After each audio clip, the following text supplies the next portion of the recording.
When I started watching Mirko-chan, I did not know what to expect from it. A horror comedy anime series felt kind of strange to think about. Anyways, I decided to watch it, and now that it's completed, I can say that it was a different but enjoyable experience overall. This is a comprehensive, spoiler-free review of the first season of Mirko-chan. Welcome back to Life in 2D, a new channel dedicated to anime and manga. This is Shekhar, your host, back with another new video. If you like this video, don't forget to leave a like and subscribe for more content like this in the future. With that being said, let's get started. The story is basically about a girl named Miko Yotsuya who, one evening, standing at the bus stop, unlocks the ability of seeing ghosts and spirits around her.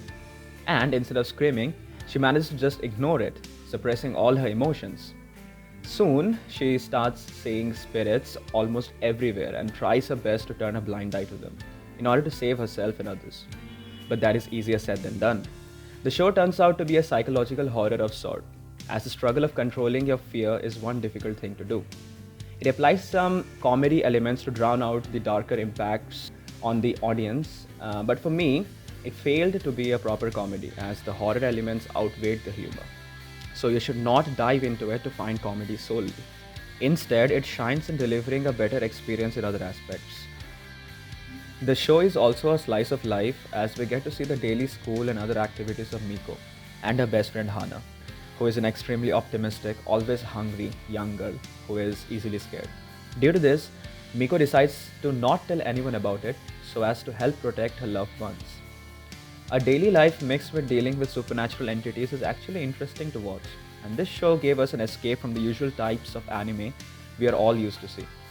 The show turns dramatically more serious at the later half, and we get to see some very interesting developments in the story. One thing which felt a little disappointing was that we never actually got to know how Miko is the way she is now, as it does not give much time in explaining stuff to us. That being said, if we get to see another season where all of this is explored, it will be cool. But considering many good anime don't live to see a second season, this was a letdown. The supernatural aspect of the story is nothing groundbreaking, at least not in this season. It relies on some previously known tropes to progress the story, although this did not feel bad. I like simple stories often anyways. I believe the show's strength lies in its suspenseful nature, which managed to keep me watching till the end of this season.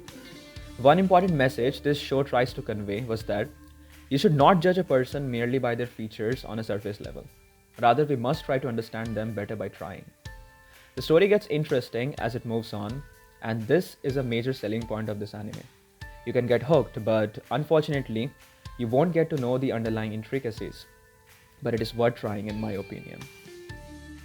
The animation was pretty good, I must say.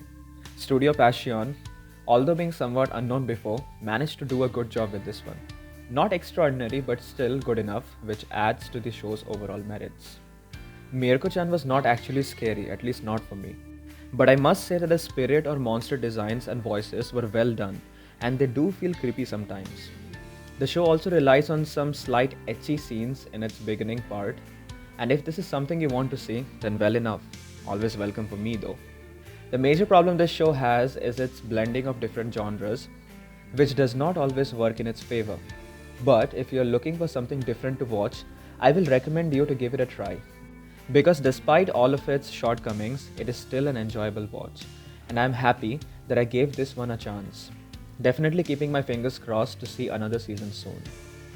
So let's wrap up this review by summarizing this anime's good and bad points.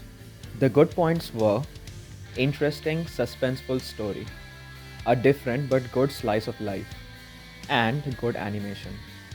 The bad points were no proper resolution to the story, and inconsistent mixing of genres.